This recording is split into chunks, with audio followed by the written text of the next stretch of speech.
क्या करूं, मैंने तो झूठ भी बोल दिया। बोले तू चिंता मत कर,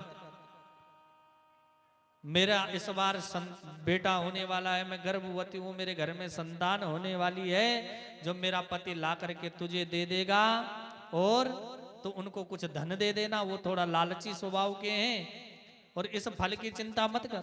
तेरे घर में गाय भी तो कई वर्षों से बांझ है, इस फल को अपने गौ को खिला दे। बोले वारी बहन, बहन हो तो तेरी जैसी, तूने तो एक क्षण में मेरी सारी विपदा का हरण कर दिया। स्त्री स्वभाव होने के कारण माताएं जल्दी भूल जाती हैं, माताओं में ये अवगुण है, जैसे ही जिसने कहा उसी मार्ग पर चलने लग जाए, चाहे उसमें अपनी भलाई हो चाहे बुराई हो, उसका विचार बाद में होता है जब नुकसान हो जाता है।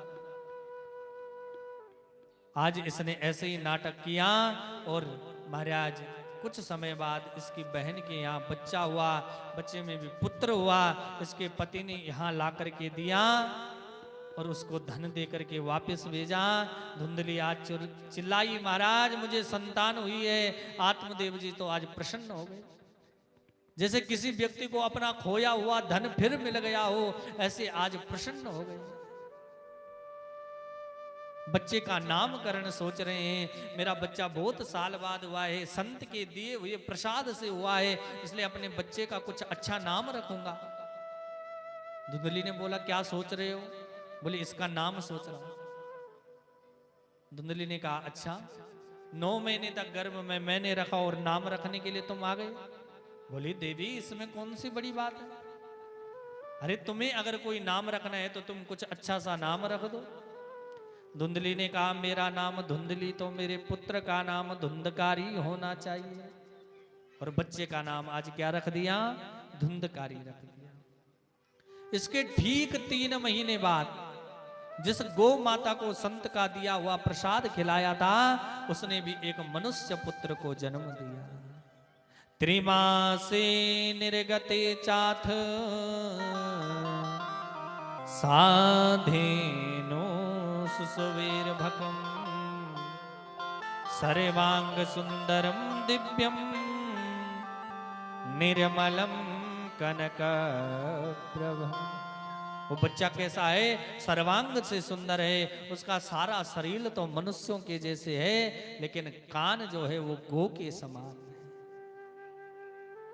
लोग बाग आज आत्मदेव जी के भाग्य की सराहना करने लगे। देखो भगवान जब देता है तो छप्पर फाड़ के देता, कहां तो एक भी बेटा नहीं, और आज गो माता ने भी मनुष्य पुत्र को जन्म दिया है। इसलिए धन्य है भगवान की महिमा। ऐसे आज आत्मदेव जी के भाग्य को की सराहना कर रहे हैं, बड़ाई कर रहे हैं। उस बच्चे के कान जो हैं वो गो के समान है, इसलिए उसका नाम रखा गोकर्ण। आज दोनों बच्चों का नामकरण हुआ। कालांतर में दोनों पुत्र बड़े हुए, एक विख्यात हुआ और एक कुख्यात हुआ।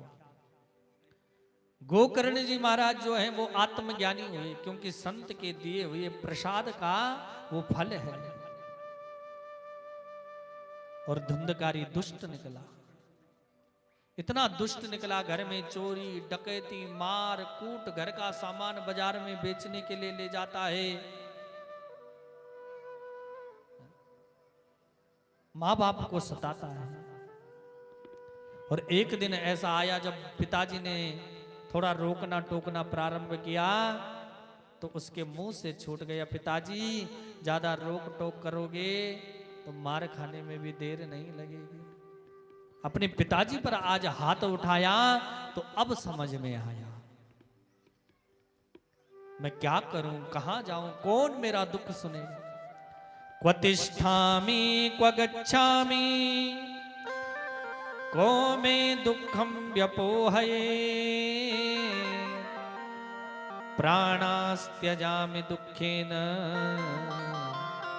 हा कष्टम मम संस्थितम।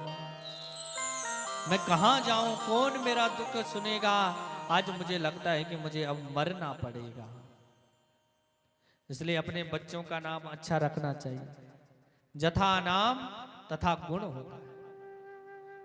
धुंधकारी का अर्थ क्या है?